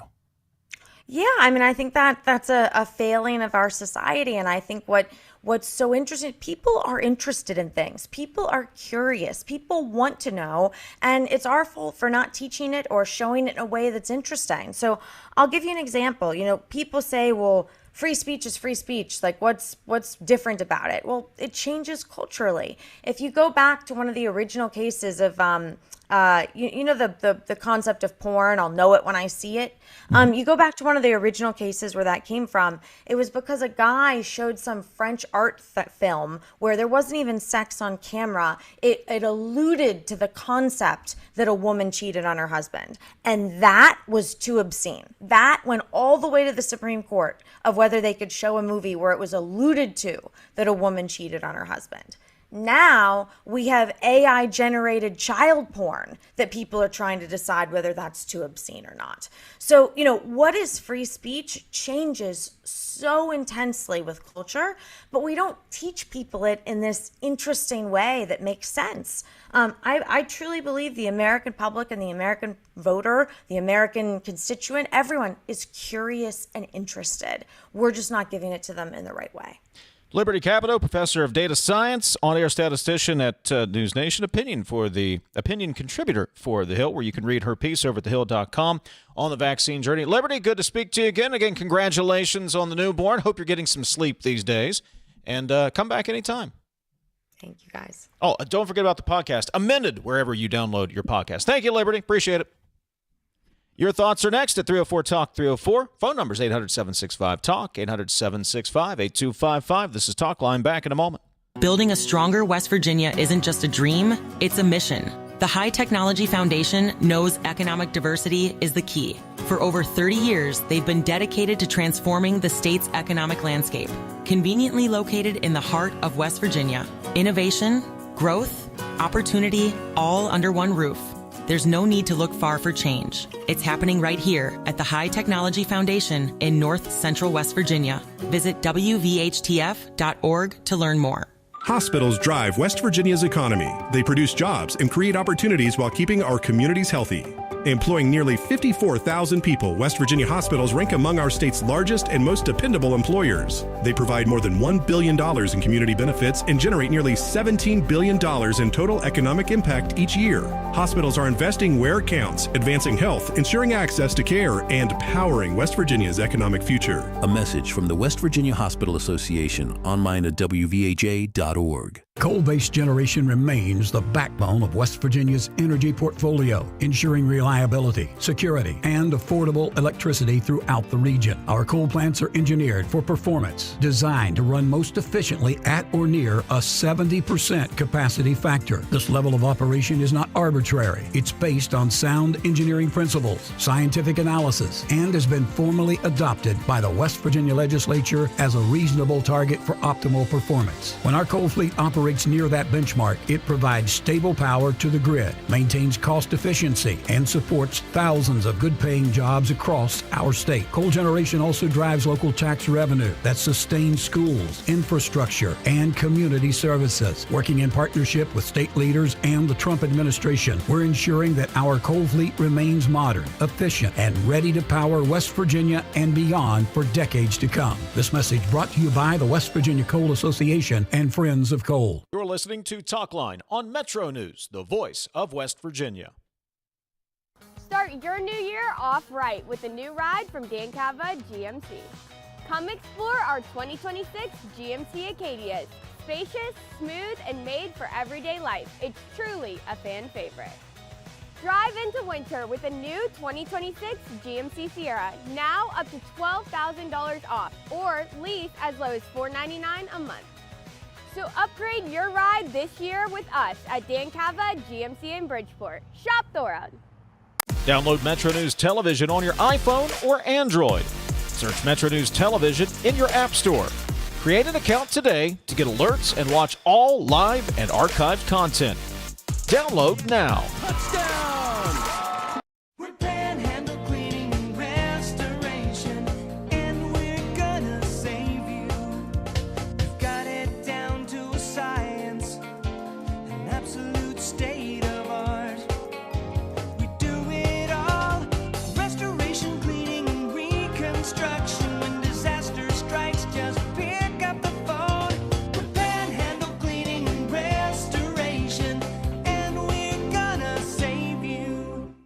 It's high school basketball season, and MetroNews Television has you covered. Rivalries, buzzer beaters, classic hardwood competition. Watch live and on demand from gyms across the Mountain State. Stream MetroNews Television on your iPhone, Android, Roku, Apple TV, Fire TV, LG TV, and select smart TVs. Or visit MetroNewsTV.com for more information. High school basketball lives here on MetroNews Television.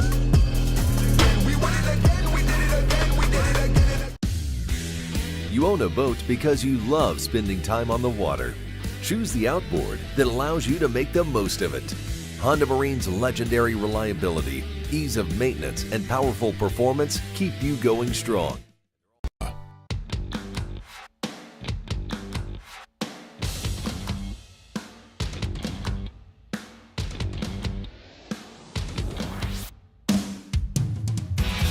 MetroNews Talkline is presented by Encova Insurance, encircling you with coverage to protect what you care about most. Visit Encova.com to learn more.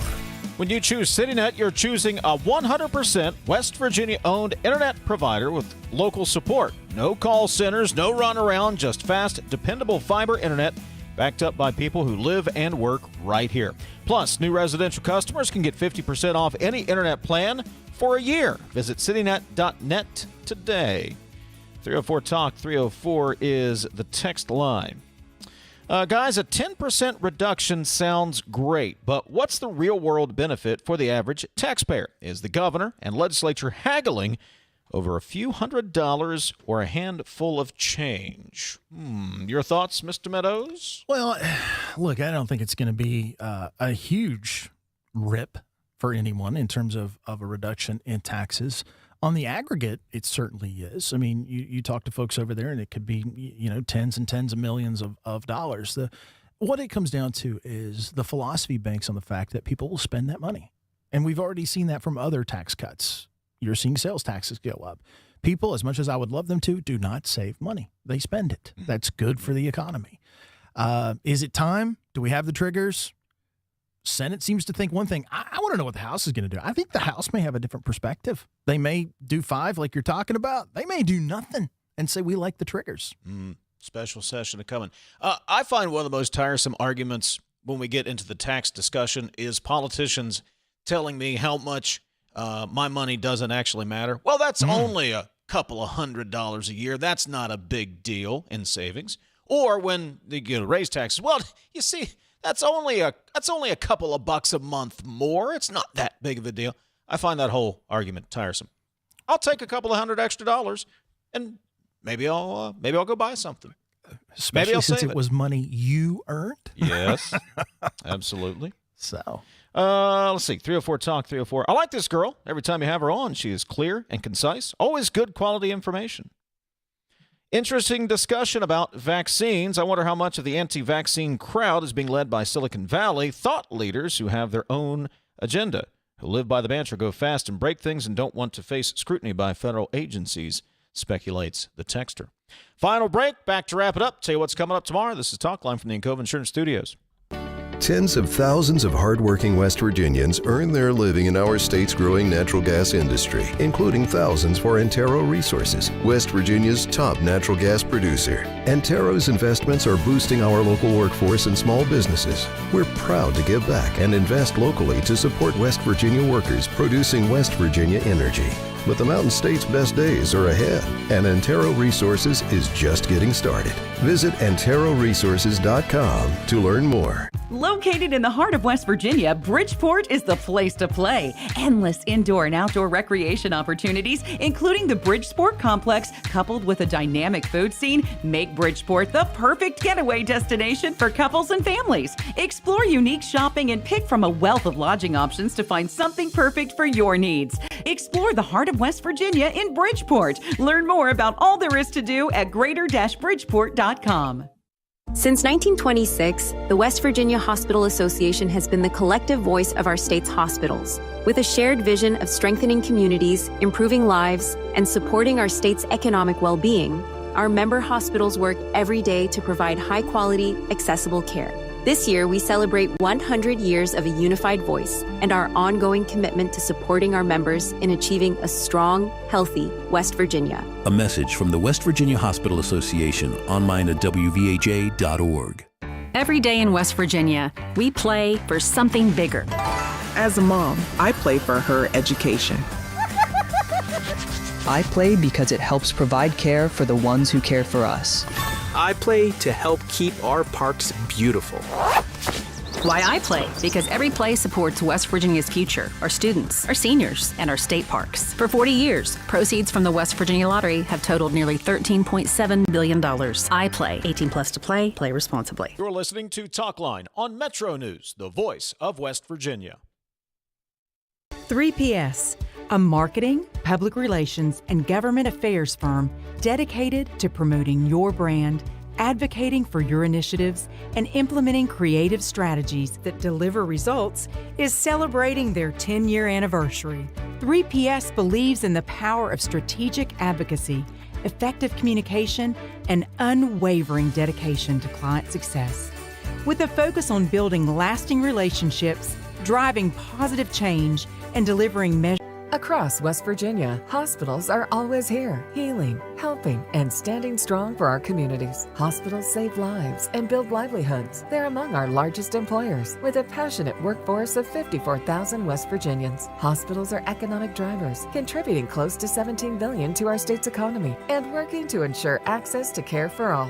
From life-saving moments to wellness support, West Virginia hospitals keep our state healthy, our families strong, and our future bright.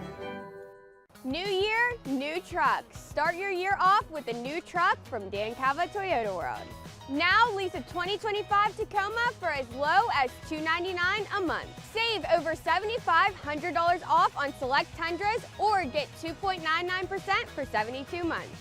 It's your last chance to get a gas model 2025 RAV4. Don't miss out. Come experience cars you can count on year after year. Dan Cava, Toyota World in Fairmont. Shop the road.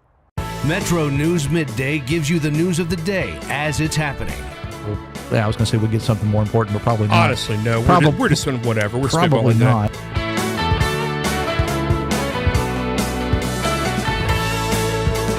Join Dave Allen weekdays for Midday on Metro News Television.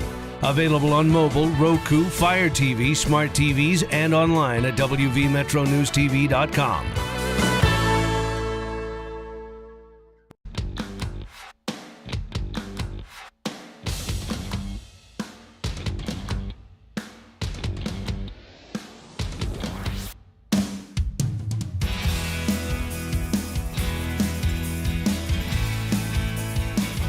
Jackpots are growing in West Virginia. Jackpots are on the rise every week. Powerball hits Mondays, Wednesdays, and Saturdays. Mega Millions lights up Tuesdays and Fridays. That's 5 chances a week to get in on life-changing jackpots. Play in-store and online. 18 plus to play. Please play responsibly. The Powerball jackpot's $154 million. Mega Millions jackpot is $395 million. So go ahead, play today. Senate Finance Committee meets 3 o'clock this afternoon. Brad McElhinny will be keeping an eye on that. Budget rollout plus the income tax reduction bill will be discussed, or I assume it will be discussed in Senate Finance. Maybe they don't. Maybe they just send it on. Who knows? We will discuss it tomorrow. We'll be back at the AARP broadcast location, the Upper Rotunda of the state capitol. See you there, TJ. I'll be there. I'll be ready to go, I promise. You better be. We're on the air at 10:06 tomorrow. This is Talkline on Metro News for 40 years, the voice of West Virginia.